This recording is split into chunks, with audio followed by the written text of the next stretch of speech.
Hello, and welcome back to Marvelous Tunes. Those are supposed to be firecrackers, but I'm clearly not a voice actor. Anyway, hello, welcome to Marvelous Tunes, a Taylor Swift podcast. I am one of your hosts, CL. I am your other host, Kayla. And we're feeling 2022. Ooh.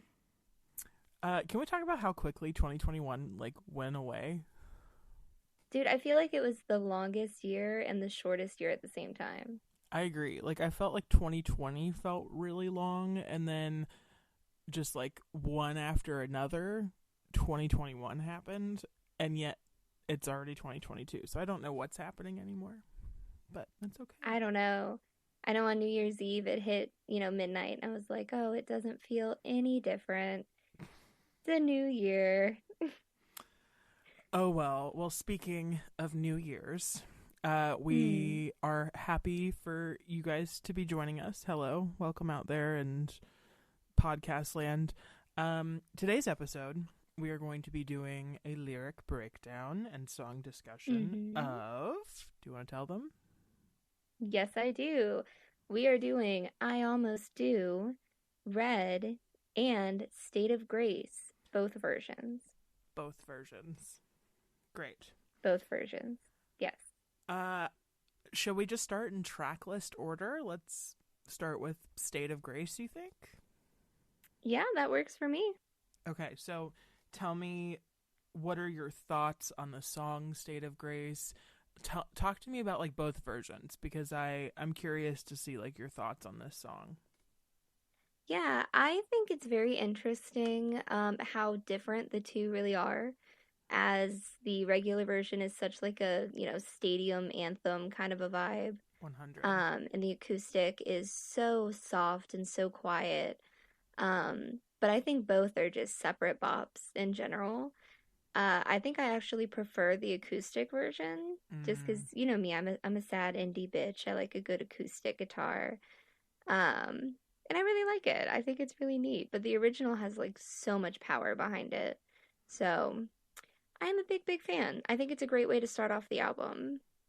Yeah, I agree. I saw the Red Tour live, and State of Grace is what she opened the show with. And literally, not only is it a really great album opener, but it's also an amazing tour opener. It's so hype. Oh, man. All of the and the backgrounds, I remember the background singers were doing that, and Taylor was strutting her shit. It was a great time. But I think I agree. That sounds amazing. I think I like the acoustic version a little bit better, and I've always had this little fantasy of when I have a child one day. I feel like that's a very cute lullaby song. Oh, that really is. I've never thought about that, but now I'm dying inside. That's so cute. I just think it's so pretty, and I think Taylor's voice, especially, Mm-hmm. I had a hard time letting go of the original version. I just felt like her voice was so pure. It was so young sounding, but she sounds better on the Taylor's version. So I'm very thankful that she also did the acoustic, and that it's not we lost out on that masterpiece. I had the exact same thought today. I thought it was really neat that she re-recorded that for this album as well. I was really happy that she did. Same. Okay. I'm going to read what Genius has to say about State of Grace. Go for it. State of Grace was released as the fourth and final promotional single from Red, and was the only promotional single that wasn't reissued as an official single. Interesting. Lyrically, the song serves as a warning for what love can be, both amazing and devastating. Essentially, it can go both ways depending on how we go about it. Throughout the song, we see Swift detailing the beginning of a love with all of its possibilities, as well as utterly romantic sentiment and charm about the uncertainty and expectations that come along with a new beginning.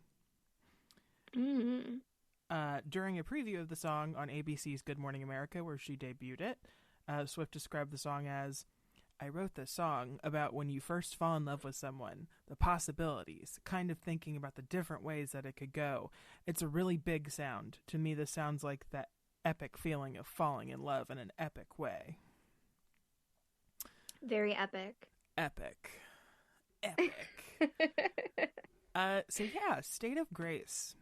Where does State of Grace fall for you in like terms of album openers? Because it is a great opener. But is it like your that's an favorite interesting one? question. Oh, I don't know. I haven't thought about it, but now that I am, I feel like it's got to be kind of high up on the list. Like it's such a strong powerhouse start to the album, and I feel like it really shows you a lot of the vibes that the album's gonna have. Agreed. So I think this one is probably pretty high up on the track ones. What about yourself? I definitely say, oh, I don't know. I have a hard time because like pre-folklore, yes, this probably would have been like 2 or 3. Mm-hmm. But I have a hard time because Folklore and Evermore are just so superior. They're just like so far I mean, above anything yeah, anyone has done. yeah. I have a hard time being like, yeah, it's one of my favorites. So like Old Taylor, yes, this was one of my favorite openers. I'd say like Ready for It's up there. I'd say that's my number Oh, one. yeah. But like Willow's a bop. I don't know. I have a hard time. The I have a hard one. time. The one. See, The one. and I love that the See? one is track 1. Like, Uh-huh. Yeah, I mean, Folklore and Evermore obviously are 1 and 2 for me, but yeah. I think this one's probably a solid 4 or 5. Like it's a solid one. It's really funny how we're like, oh, it's 4 or 5, but like, it's still like a superior song. It's still like way better. I know. It's crazy. What's interesting, I wanted to say really quick about this Yeah. song is this is one of the ones that when I'm like picking a song to listen to, I don't know if this is blasphemous. I never think, oh, I want to listen to State of Grace. But when it comes on, I'm always so happy that it came on. Like I'm always like, oh shit, yeah, I love this song. And I just think that's kind of funny. Like something about it just, I don't know. It never really like stuck in my head, but I always get really, really happy when I hear it. Yeah. I think the reason I feel like seek this song out first is because she's a long boy. Like she 4.5 minutes ish, and like I think the instrumental version's longer than that. So, I mean, I think my first instinct is to go for something that's like instant gratification, but I feel like she gives a build, and I love a build. She does. She does. I was listening to it in the shower today, and I was literally like, damn, am I just taking like a really quick shower? Like, it's still the same fucking song. Like, what's happening? I forgot about how long she is. It's so weird because all of her new stuff, including a lot of Folklore Evermore, is shorter. It's like less than 3 minutes or 3.5 minutes. Yeah. And so it's really interesting to go back through Red and listen to some of these songs, and like they're like 4 minutes. Like, it's crazy to me how long her music used to be. Yeah. Yeah, that is weird. I agree with that. Okay, do we want to get into some lyrics? Absolutely. Let's hear them. Okay. I'm walking fast through the traffic lights, busy streets and busy lives, and all we know is touch and go. I love that line. Touch and go. I do too. It's like, and it's really interesting that she's kind of put this out there that like busy streets and busy lives and all we know is touch and go, and yet in that, like, following her writing this, she moved to New York. So I find it very interesting that she was like writing from the point of like, I kind of wish things would slow down. I kind of wish we weren't like all busy and doing stuff. And then she kind of takes that on as well. I don't know. It was just an observation I had that I was just thinking like, this is it's kind of a weird juxtaposition to like Welcome to New York off of 1989. Yeah, that is very interesting. I've never thought about that before. I don't know, just a thought. Yeah. We are alone with our changing minds. We fall in love till it hurts or bleeds or fades in time. Oh, that line I really love. Welcome to 22, you know? Yeah. Yeah. Chorus. And I never, never saw you coming, and I'll never, never be the same. Which I feel like This is that's something we all do. yeah. It's like, Literally. oh, you're early 20s and you fall in love. I'll never be the same person. Literally, like, where did you come from? I don't fucking care, but like, hi. Yeah. Hello. I'm forever changed. Where did you go, Cotton Eye Um Joe? this is one of those choruses that hearing it like spoken or seeing it written out, it's like instantly you want to sing along. Like 100, it's because it's something a about belt. apparently my sister agrees. If you heard her laughing in the background. It is a belt. Like you hear it and you just want to like sing along at the top of your lungs. Agreed. Okay, so verse 2. You come around and the armor falls, pierce the room like a cannonball. Now all we know is don't let go. Okay, cute. Very cute. It's like, okay, I'm in love. I get it. And I like how in the previous album in Speak Now she talks a lot about like being a knight in shining armor. Really, like in her first 3 records, they're all about like, Yeah. I'm not a princess, this ain't a fairy tale. Literally. And she's like, you come around and the armor falls. Like, is it more of a like my guard is down, am I losing that protection, or is it kind of like a Yeah. euphemism for like the armor falls, like you're not who I was looking for, you're not who I was imagining in the role of like the man on the white horse who's going to save me, and I'm okay with that. So I don't know. We are alone, just you and me, up in your room, and our slates are clean, just twin fire signs, 4 blue eyes. I love that line. Same. And this is, I mean, at Jake Gyllenhaal, allegedly. Well, yeah. I mean, quote unquote, allegedly. Yeah, allegedly. I like that the little secret note for this song is just SAG. It's just Sag. It's literally all it is. I love that. I love that. It's just like the fire and the blue eyes, so it's kind of like a fire and water thing in my head. And it's just cute. Up in your room and our slates are clean. Like, you don't know about my past, I don't know about your past. It's just us. It's just Yeah. these 2 fiery little boys and girls, and we're just having a good time. Right. I just want to say I think it's funny because I'm a fire sign and I don't think I could ever date another fire sign. Both of my sisters are the other 2, so we make up like all 3. Oh. And I know. Mm, I shouldn't have said that. Said both of my sisters and I have 3 sisters. You have 3 sisters, but we knew what you were saying. Yeah. Yeah.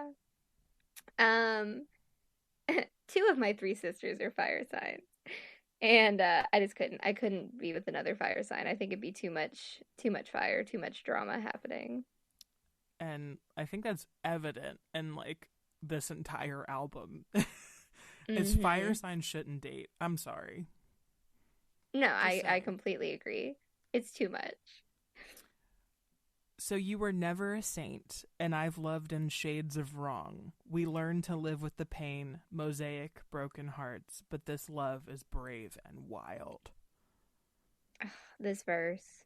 I know. It's a pre-chorus, weirdly. Um Oh, even better. which I love. I love the I've loved in shades of wrong, you were never a saint, mosaic, broken hearts is such Yes. like a visual image. Yes, visual image. Good going. Um but it like brings to mind, it's like I can literally see that heart shattering, and they're like trying to put the pieces back together like a puzzle, Oh yeah. I completely agree. and that I like love makes me think of Red. Sorry. Like it makes me think of the oh, no, Red, wait. like puzzle pieces like falling down into pieces, like into place, you know. Just saying. Ooh. Well, I was gonna say I like how shades of wrong, like obviously shades is like a common phrase, but it just makes me think of colors, which also makes me think of red. Agreed. Agreed. Yeah. I love it. Yeah. Okay, and then the chorus.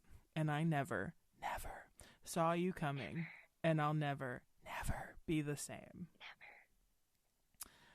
This is a state of grace. This is a worthwhile fight. This is the bridge, by the way. Love is a Mm. ruthless game unless you play it good and right. Mm. Oof. Yeah. It's interesting that she doesn't say state of grace until the bridge. Oh yeah. And one of my favorite things about like hearing a Taylor Swift song is like seeing like the archaic ass title, like seeing like My Tears Ricochet and being like, how the fuck did she put My Tears Ricochet into a song? And so it's really cool, Literally. like when you hear like, okay, state of grace, like what does that mean? And then you hear her finally say it, and you're like, oh, this is how Mm-hmm. she clicked it in. Mm-hmm. I This love is that. 100% true. Love is a ruthless game. Just saying. Dude. Yeah, I love the line, the worthwhile fight, because you always hear that where it's like, oh, if it's true love, you can fight for it. Um, Yeah. And she's kind of Obviously, I wrong don't agree, but unless you play it good and right. Like no. Everyone plays dirty and you that's it. gotta play dirty to get ahead. These are the hands of fate. You're my Achilles heel. Wow, stroke. This is the golden age of something good and right and real. I love, and we've talked about this before when Taylor says like blank and blank and And blank. blank. Like it always just Yes. makes me so happy. It's so dramatic and I just love it. It's so dramatic.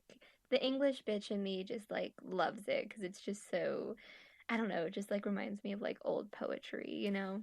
Literally, and it breaks sentence structure, and I feel like Mm-hmm. that's a problem with a lot of songwriting. Like when I think of like modern pop music, it's just like okay, it's very formulaic, it's like following the same Mm-hmm. scheme, and like I love when she does stuff like this, and it's like something good and right and real, and that's And not something that real. like Yeah. we commonly that's not like phrasing we would commonly say in American English. I love the specification. American English. Because let's face it, the American. Brits are probably way more like sophisticated than we are. They're a lot more flowery. Mm-hmm. Um, They can say anything and it'll sound posh compared to us. Unless they're in a cockney. That was horrible. I'm sorry. Chorus. And I never, never saw you coming, and I'll never be the same. And I never, never saw you coming, and I'll never. So you were never a saint. I lived in shades of wrong. Be the same. We learned to live with the pain. Mosaic broken hearts, but this love is brave and wild. This is the state of grace. This is the worthwhile fight. Love is a ruthless game unless you play it good and right. I feel like this song has very strong ending. Yeah. Um, yeah, it's something I haven't really thought about before, but like rereading the lyrics and listening to it today, like it really ends on like a strong note. That's interesting. Like, if she had chosen this as the album closer, Ooh. like, I feel like it works really well because I feel like it was kind of written in the moment and it was kind of written from the aspect of, like, it's her falling in love. But, like, imagine it, like, okay, Begin Again, I love her. Like, yes, she should be the album closer. But just, Yeah. like, imagine she Yeah. wasn't there for a second and you ended it here and it kind of like encompasses the entire relationship almost because she's like at the beginning and Yeah. then at the end she's like love is a ruthless game unless you played it good and right, and maybe she would be like talking like the experience wasn't exactly like Right. fair. Almost more of a bittersweet thing. Exactly. Just saying. That would be very interesting. Yeah. Huh. Can you imagine? I bet there is. There's an alternate reality out there somewhere where this is the final song on the album. Yeah, this is a Spider-Man multiverse in which State of Grace is the last track of ooh, and then Begin Again's the first track, and you're like, oh, she's beginning again after her relationship on Oh. Speak Now. Oh, okay. Can you imagine meeting someone from a different reality and the only thing different are these two songs are switched? Um, That'd be pretty great. that depends. Does he look like, I mean, Tom Holland or Tobey Maguire or Andrew Garfield? Because I'm fine with any of those. Like, I'm fine with any reality in which I can talk to. Sorry. Anyway, Any three of those. any three of those, yes. Honestly, same. Okay, so do you want to move on to Okay. the title track? Speaking of Spider-Man's suit, red.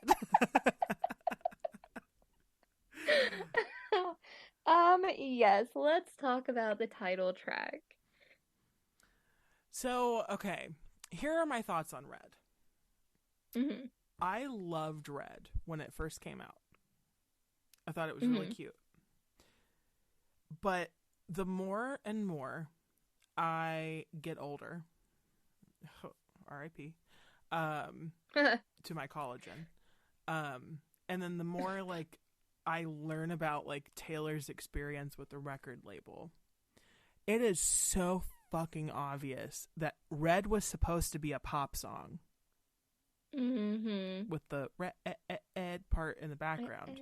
Yeah. And I feel like it's especially evident when you listen to the demo version, which we're not really going to talk about, but, like, I just want to say it real quick, that, like, you can tell they were kind of pushing her in a direction sonically.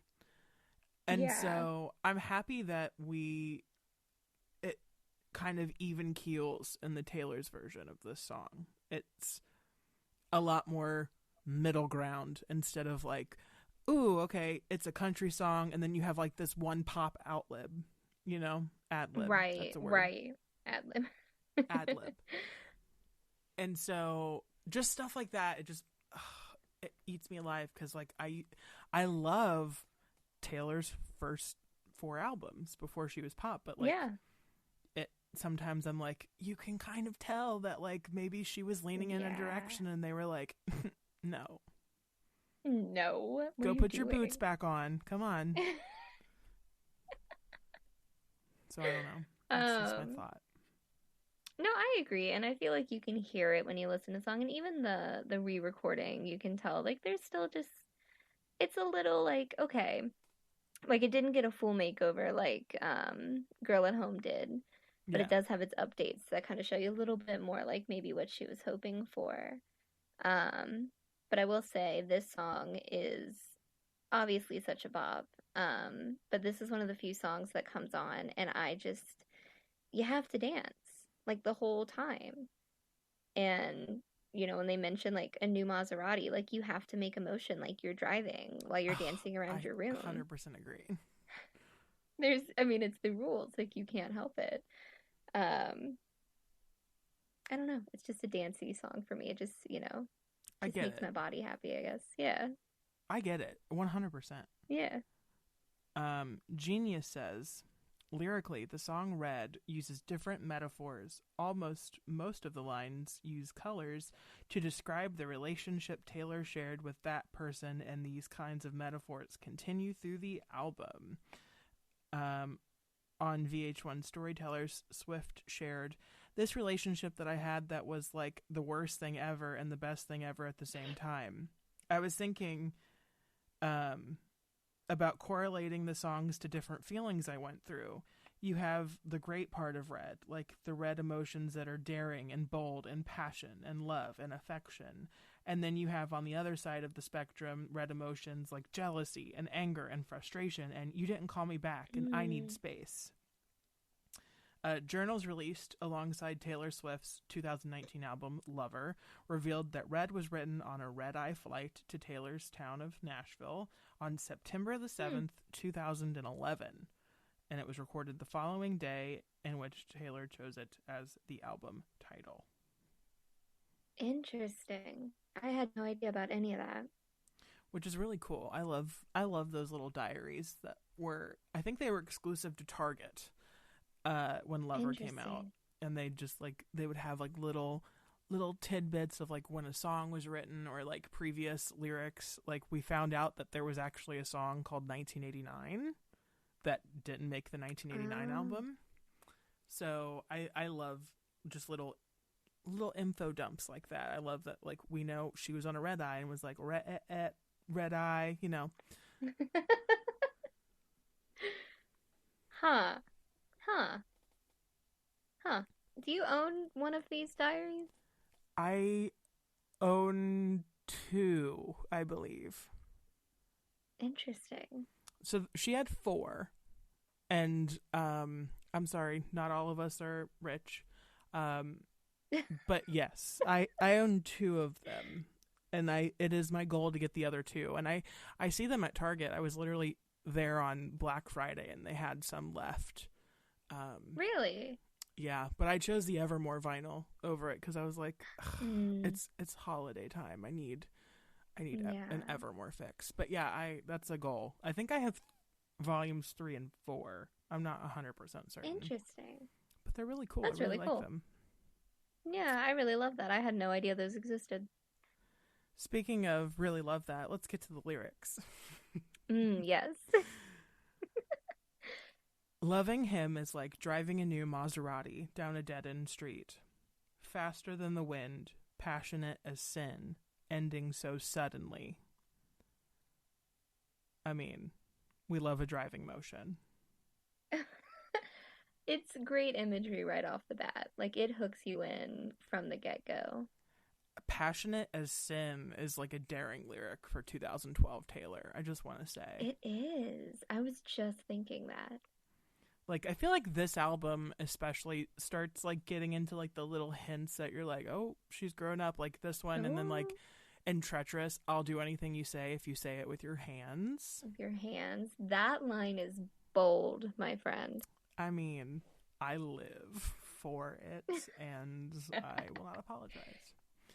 But I I remember mean, thinking, ooh, passionate at sin, like little 17-year-old me. I was like, ooh, I oh, mean, take getting off the spicy. nun's garb. We're going to the club.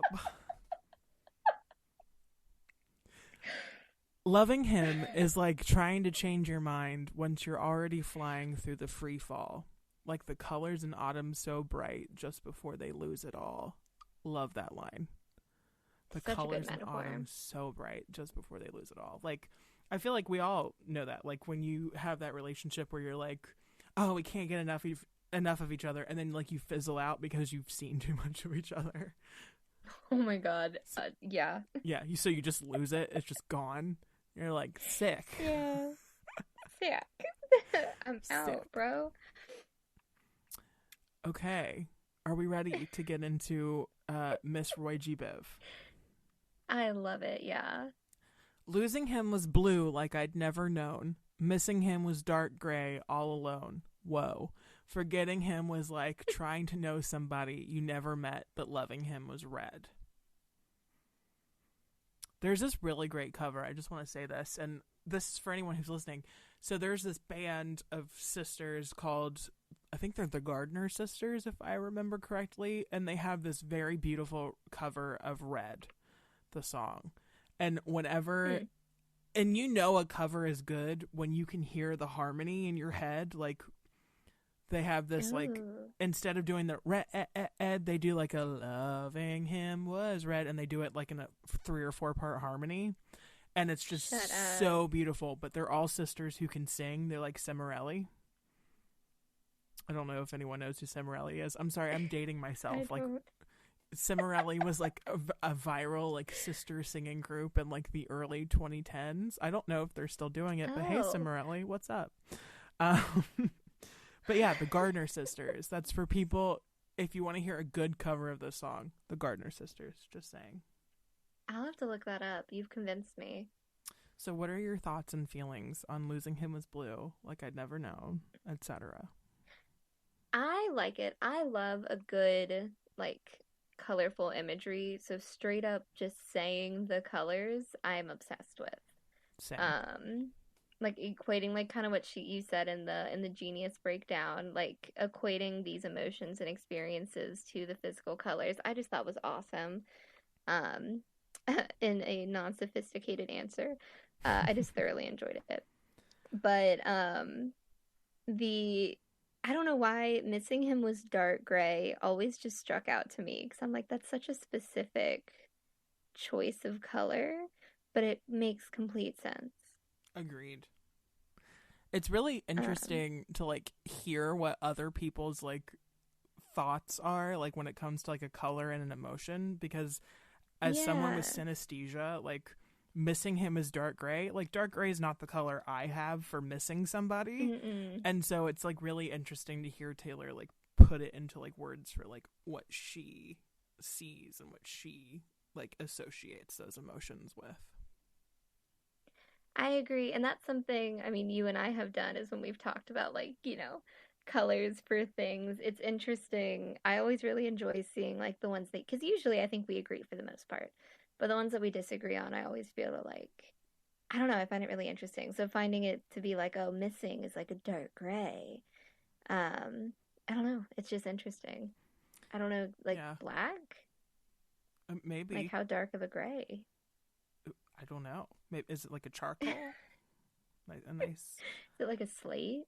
Ooh, no, Slate's way too sexy to be missing him. Um, this is the line that I find so interesting. Forgetting him was like trying to know somebody you've never met. I love it.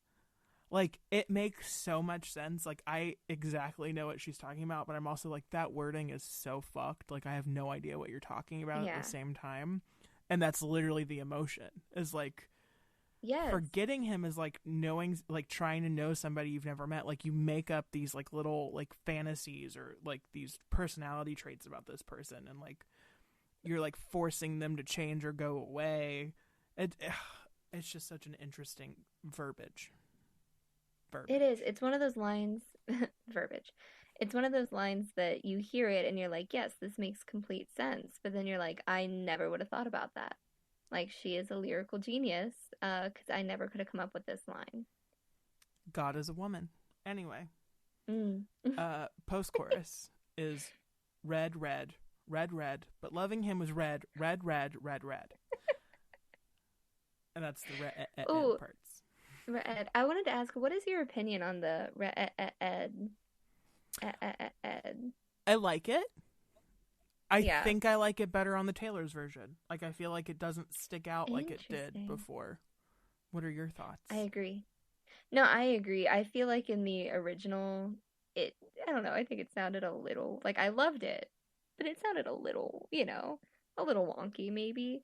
But in Taylor's version, I'm like, okay, like I can get behind this. Like it's still kind of awkward when you sing along to have to be like, Ed, but I think it works in the song. I like it. I was just curious. Well, I think it's also like what we were talking about earlier, that like I think this song was destined to be a pop anthem. And I think the Yeah. ed part was something that she really wanted to include, but they were like, okay, you can have it, but like we're going to put a banjo in the background, you know? And so I feel like that's why it works so much better on the Taylor's version, because it feels like it's in her wheelhouse now. Yeah, That's I just my agree. thought. Verse 2. Touching him was like realizing all you ever wanted was right there in front of you. Memorizing him was as easy as knowing all the words to your old favorite songs. Fighting with him was like trying to solve a crossword and realizing there's no right answer. Regretting him was like wishing you never found out that love could be that strong. Damn. I mean, you love a good crossword. Literally, okay, how did you know that's what I was gonna say? Um, that's like my favorite line is I'm like, I'm such a puzzle bitch. And I like that line always just makes me so happy. I just love the imagery. It's like fighting with him was like trying to solve a crossword and realizing there's no right answer. Like, you both have a problem and you know that there's no solution, but you fight anyway because like Literally. you think there's a solution. I the And one then that I really like, I mean, and I know really well, is like memorizing him was as easy as knowing all the hmm words to your old favorite song. Like, coming back to him was like, oh, that old song I loved when I was like 8, and I still weirdly know the words to Hilary Duff's I Am off of her second album, you know? And I'm like, why do I still know the lyrics to this song? It's not even like a hit. But it's like, oh, it comes right back because like you just had that special moment in time. Yeah. Yeah, I completely agree with that. The line that really hits me, like obviously the crossword line is my favorite because I mean, duh. Yeah. But the regretting him was like wishing you never found out that love could be that strong. That line is like a punch to the gut because it's just so painful to be like, oh, man, Because love is literally, strong. yeah, Like that sucks. you're literally like, this was a good idea until I realized like we broke up and like fuck this hurts.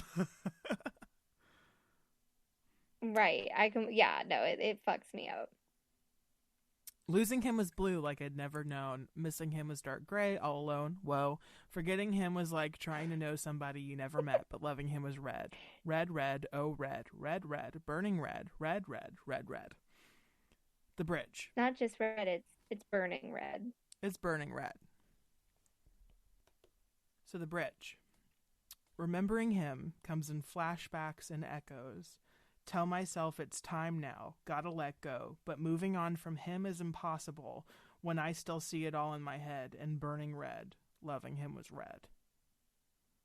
That's the part of the song that I have a hard time not singing to because it's just like it's Hmm. soaring. You have all the guitars and uh, it's got that like really nice backing where it's building. Ooh, it's so good.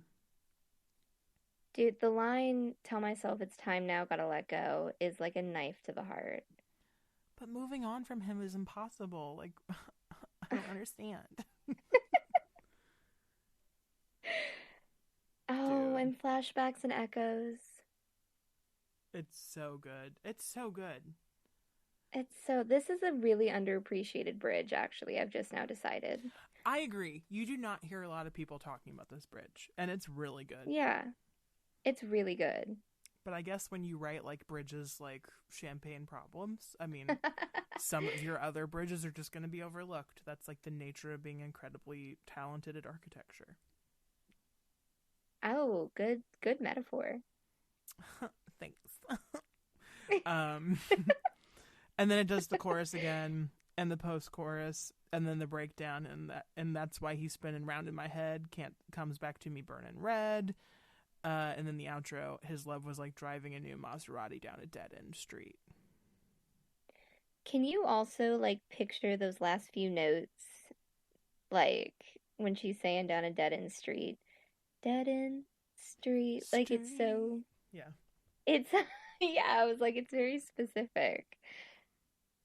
I It's a bop. also am such a big fan when she ends and starts a song with the same lyric.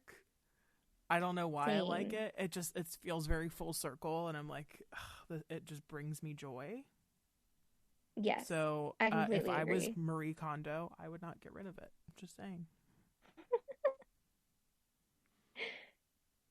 Okay, it is time to move on to our final Jake Gyllenhaal song, which, I mean, Yes, I don't know if you guys guessed the pattern, but that was the pattern, was we picked three Jake Gyllenhaal songs, which technically I think they're all Jake Gyllenhaal songs, but technically. I mean, just saying. allegedly. Allegedly Jake Gyllenhaal songs.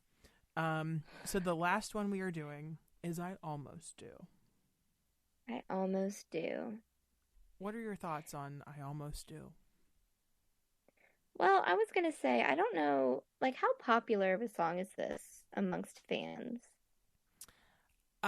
I think she's a mixed review. I hear a lot of Yeah, people who really love I Almost Do, and then I do hear a lot of people who are like, she's just not my vibe. And that's understandable. yeah, yeah. I, so this isn't one that I listen to very often, but listening to it in the shower today, I don't know if it was just hitting different or what, but I felt upset that I underappreciated it as much as I did because the lyrics are very heavy and very relatable, and I really enjoy it. I think I'm going to start listening to it more. So I was not a fan of this song. I'm just being Hmm. honest. Oh, Um yeah. I think like when Red first came out, this was a skip for me. And I don't have, I'll be Yeah. honest, in her entire repertoire, I don't have a lot of skips. Just saying. But I Almost Do. I just kind of felt like I was like, okay, like it's sad, sure, but it was just like a country song. And I think at this point I was like kind of tired of it. I was like, I feel like Yeah. this is not the sound that she should be going for. I remember thinking that in 2012, like, this does not sound like Taylor Swift anymore. This sounds like she's being forced to do it. But that's Yeah. probably not true at all. But I think it's just from a place where I'm like, okay, I'm tired of country. I'm sorry. So, but however, I don't know if it's age or if it's Taylor's version, but I have really come to appreciate this song. It's so beautiful. The lyrics are Yeah. so well written. And the instrumentals in the Taylor's version, I feel, are a lot more smooth. They're a lot more organic. They're a lot clearer. And I feel like that has really made me come into liking this song when I liked it, but I didn't listen to it before. I completely agree. When I was binging the album over and over again after the re-recording came out, especially in preparation for the podcast, this was the one that I listened to like once or twice and then skipped it, when it kept coming on again and again. Um, but I agree. Now that I've really really listened to the lyrics and like the music, the breakdown and everything, um, it's pretty great. It deserves a little bit more respect than it gets, I think. I agree. She's not talked about a lot, and I think I get why, because she's Hmm. literally slammed in between. You have All Too Well, and then you have Mm, 22, and then you have I Almost Do, yeah. and then she's surrounded by We Are Never Ever Getting Back Together and Stay, Stay, Stay. So literally you have God tier Right. song, you have a single, you have this song, you have a single, and then you have one of the most hated songs in the fandom. So I feel like it makes sense why she's forgotten a lot. Yeah, I agree. I agree. And it's not the best song ever, but it is very beautiful. And I probably won't skip it as much when it comes on anymore. I agree. Yeah. So this is what Genius has to say about I Almost Do. I Almost Do is a song that describes the internal conflict that goes on when reminiscing about a romance. Taylor commented on the song saying, I Almost Do is a song I wrote about the conflict that you feel when you want to take someone back and you want to give it another try, but you know you can't. And you can't because you know it's hurt you so deeply that you know that you couldn't bear to go through that again. So you're sitting there and wondering where they are and hope that they think about you and that they're almost picking up the phone to call you and you just can't. I think I needed to write this song in order not to call the person actually. I think that writing the song Mm. was what I did instead of picking up the phone. The same relationship she wrote this song about left her so emotional that she suffered 6 months of writing block prior to being able to begin writing Red, as she mentioned to USA Today. There's a kind of bad that gets so overpowering you can't even write about it.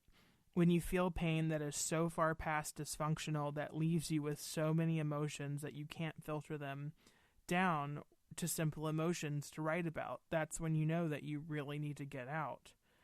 The secret message for the song on the album for I Almost Do was wrote this instead of calling. Ooh. Damn. Interesting. I love Yeah. basically she should have just added Jake Gyllenhaal and said, Hi, gaslighter. Hi, Right. emotional Like, hi. manipulator. What's up? What's up? Interesting. Damn. Damn. That hit hard. Okay. Imagine feeling that okay, so Red came out when she was 22, and so that means she probably wrote the song when she was 21, maybe 20. Wow. Imagine feeling that at 20. Dude, I don't even think I felt that strongly at 23 yet. I don't think I've felt it all, and I'm old.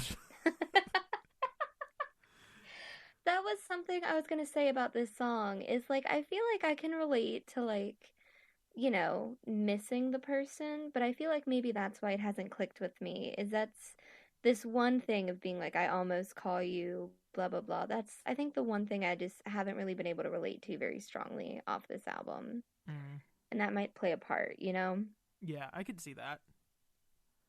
So the first verse is, I bet this time of night you're still up. I bet you're tired from a long, hard week.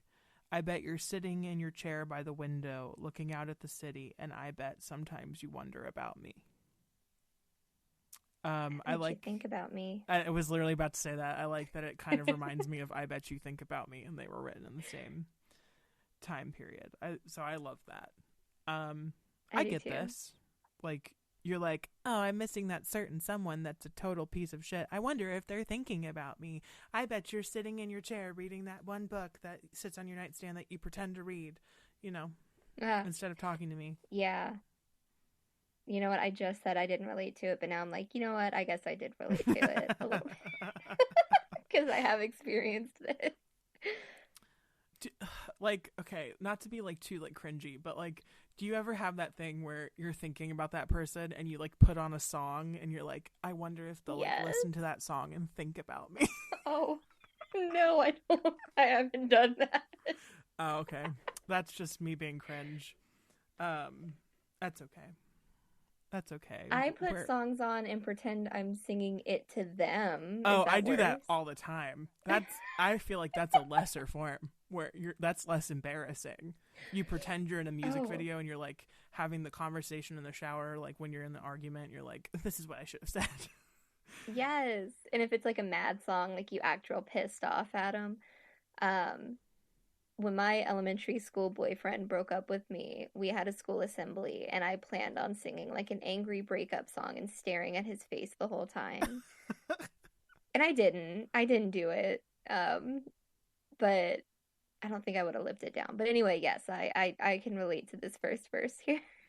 Well, you just do what I do and you write an album about it, and then you just, when he reaches out to you, you just pretend you don't see the message. Just saying.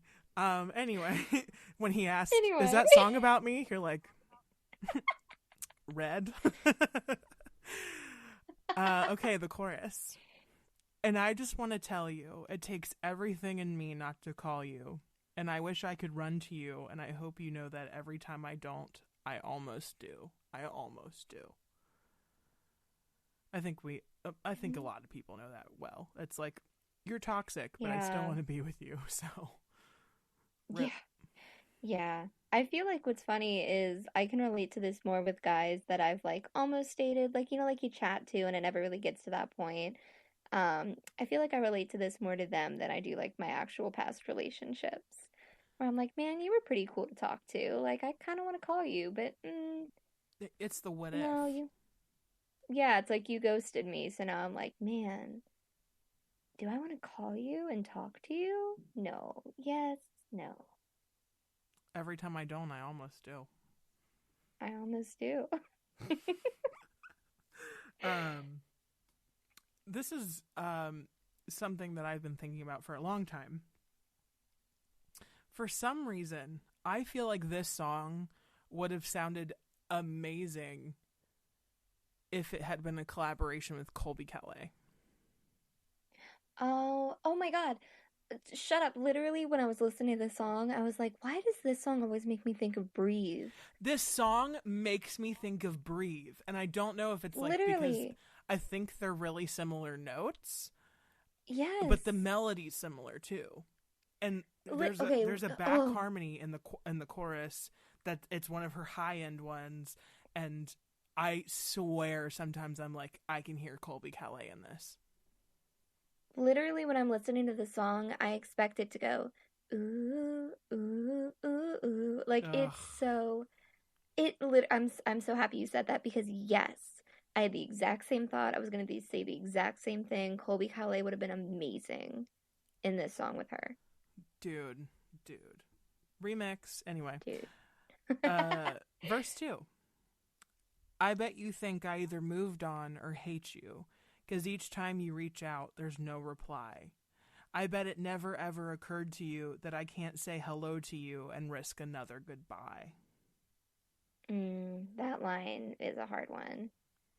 That makes me think of like All Too Well and like you didn't call it, like you never called it love, you didn't call it what it was until we were dead and gone and buried, and like basically that they had come back to each other. So I don't know why that makes me think of that, but I can see it. Similar vibes.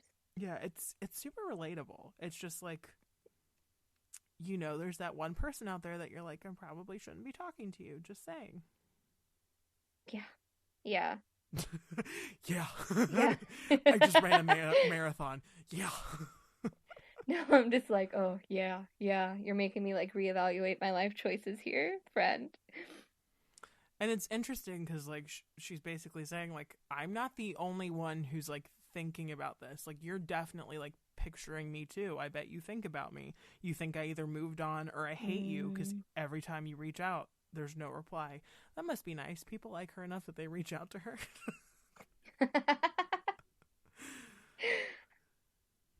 Okay, so the chorus again, and I just want to tell you, it takes everything in me not to call you, and I wish I could run to you, and I hope you know that every time I don't, I almost do. I almost do. Sorry. I'm so happy you did that. Sorry. Oh, I had stop. to do breathe, see? Okay, this part especially reminds me of Colby Calais. Just saying. Yes. The bridge. Okay. Oh, we made quite a mess, babe. It's probably better off this way. And I confess, babe, in my dreams you're touching my face and asking me if I want to try again with you. And I almost do. That line is the one that gets me. Because I feel like every time, you end a relationship, you stop talking with somebody that, even if it's like a friend, you're not talking, well, never mind, this doesn't work with a friend. If it's someone you were romantically involved with, you stop talking to. When you're laying in bed, for those first few weeks or even that month, it's like you're just imagining they're there with you, and it kind of like follows you into your sleep, Yeah, for those And first 2 years. Yeah, agreed. But it just hits because it's like, yeah, like I know those feelings of laying in bed and it's like 12:30 in the morning and you just want to cry because you're like, oh my God, like I am alone in this bed. Like that's depressing, you know?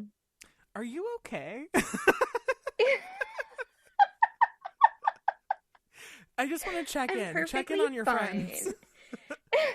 Check in on your laughy friends. No, I'm fine. But this song, it brings out a lot of those like deep-seated, like emotions that come with it. Agreed. But that line, I agree. I think in the specific imagery of like touching my face, like it's very, very sad. I really like it. It's so gut-wrenching. I think it's interesting how I feel like for most of the Red album, she doesn't really use the word babe, except here. And then you have the song Babe that came out later. And then also just in my dreams you're touching my face, and that reminds me of Sad, Beautiful, Tragic, where it's like in dreams I meet you in warm conversation. I just feel like there's a lot of like callbacks in this song that I find very interesting. I agree. I hadn't caught on to any of those. I really like that. Okay. And I just want to tell you, it takes everything in me not to call you, and I wish I could run to you, and I hope you know that every time I don't, I almost do. I almost do. This is basically me when Kayla works. I'm like, I need to tell you something. It takes everything in me not to call you, but I almost do. Dude, that's me when I work and I'm lying in bed falling asleep at 8:30 and I'm like, oh shit, I want to catch up with Cody. Like, I need to stay awake. Who's that? Anyway. Ah. Outro. I bet this time of night you're still up. Outro. I bet you're tired from a long, hard week. I bet you're sitting in your chair by the window, your $1 million couch. Haha, I get it. Looking out at the city, and I hope sometimes you wonder about me. I can speak English. I like the difference of that line. Like, I hope sometimes you wonder about me. Same. Because it might just be like the narcissist Leo in me.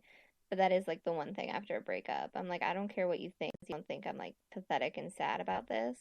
But I do hope you're thinking about me. Like, I hope it's eating you up inside, Does that mean you, I guess that makes sense. Like, do you relate to Wildest Dreams on 1989? Like, say you'll remember me, like standing in a nice dress, staring at the sunset. Yeah. I just Yeah, think it's no, interesting because she's basically saying like, "I'm totally over you," and then the last line is like, "But like, you still think of me, right?" that's what I love about it. Like, it's so like, okay, but like, picture me in a nice dress, you know? Red lips and rosy cheeks, but whatever. Oh, yeah, I like the song. It's great. I mean, it's nothing like, it's no Evermore, but I enjoy it. I like listening to it. I like sad shit, so I'm down for it. I feel like it's a really mature song, especially for someone who's It is. 22. Like, It is. I feel like Taylor's a weird case where most artists, when they're putting out their fourth studio album, they're probably in their late 20s, early 30s. I feel like if they get to make a Mm-hmm. fourth album, a lot of artists don't get to. Yeah. So I have kind of a weird like there's a weird relationship where I'm like, okay, it's her fourth album, so we've learned a lot about Taylor so far, but then also I'm thinking, bitch is only 22. Like, she doesn't know anything. It's nothing new. No, How can you know everything at 18 but nothing at 22? nothing at 22. So I find it interesting that she's writing a song this mature at that age, but then again, I'm like, well, it's her fourth studio album. Like, we've That's seen true. the growth. She's gotten to that point. Yeah, I So I find it agree. I interesting. think it reads very mature. It's very adult breakup kind of a situation. Agreed. Um, yeah, It feels like very it could have been interesting. like a country song from another artist, if I'm honest. Like, that's kind of the vibe it Mm. gives me. Like, it could have been a Colby Calais song. I could totally see Colby Calais writing this.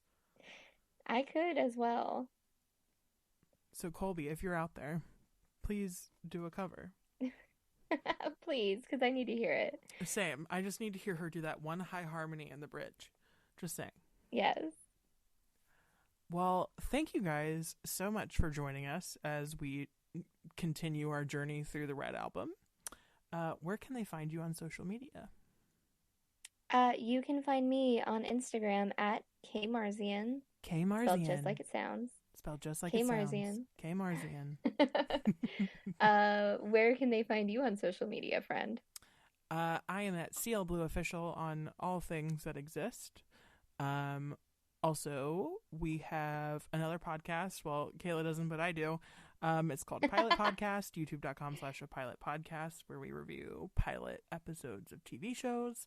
And I have a secret project starting soon that I don't know if I'm allowed Oh, talking about. But you'll see, I'll announce it here probably when I'm allowed to talk about it. Just saying. yay. I'm So, so yeah. intrigued. I can't wait to find out. You already know it. Okay. So I hope you guys had a great start to your new year. Hmm. What are your resolutions, guys? Ooh, do you have a resolution? Me? Yeah. Oh, I need to buy a new car. That's my Oh, that's a resolution. good one. That's a good one. It is. It is. Yes. I almost crashed my car driving home today in the snow, and I was like, it's time. Dude, I was so What are disappointed your in the snow just saying. Like, we were supposed to get dude? 2 or 3 inches. We literally got a dusting and it stopped, and I was pissed because we haven't Dude, gotten it was still anything. bad enough. It was bad enough my whole car slid down the hill towards my house, and I was like, oh, I'm gonna Oof. die. Like, there's no podcast Welp. this week, guys. Sorry. Or ever. Or ever. No, what are you? Would you have a big resolution? My resolution. My resolution for this year is I would like to be well fed. Mm. Um I would like to um that's all I got. I had one. I don't remember what it was though. So that tells you how well that Oh, I remember now. I am quitting sugar. That is my Oh, resolution for this yes. year. I kind of did it in 2021, and I cut it Yeah, out you for did for like a while. months. It was like 3 months maybe, and then like Christmas happened, and I was like, you know what, bitch is allowed to have a cookie. Like, that's fine. Um, But yeah, my goal is to have no sugar until my birthday, which is in March. So I've already failed, but it's fine. Hmm. We didn't have Coke I think Zero. that's a I'm great. sorry. Oh, that's a great resolution, though. That's like a strong one. I feel like I need to start cutting back on my soda again. So you know what? Let's Mm. sprinkle that one in there as well. Oh, okay. I will Yeah. say, like, I'm sorry. This is like the most pointless end to a podcast, but I do want to say I felt so much better when I stopped sugar. Give it 2 weeks. Dude, 2 weeks without dude, like soda. I know. You feel so much better. The the first time I stopped drinking soda altogether, except for like my occasional energy drink, because I was in college at the time, um, I felt so good. It might have been because I was walking everywhere on campus, but like I Ooh. felt amazing. And I kind of want that energy back. I'm like, okay, like I'll stop drinking orange soda every day. But orange soda is so good. It is really good. I want one right now, but I don't have any. Well, speaking of we don't have any time left. So thank you so much for joining us, and please subscribe to our YouTube channel. Give us a heart Yes. on Spotify, and Yes. leave us a comment telling us what songs off the Red album you want us to do next. Also, tell us your predictions for what Ooh, song or album or whatever you think Taylor's going to put out next. That's what I want to know. I want to know too. We should have a good discussion next time about it. Ooh, maybe. Ooh, Or not. maybe. We'll see. No, because then when we're wrong, it'd be really embarrassing. Probably. Alrighty, you guys. Thank you so much. We'll see you soon. Bye.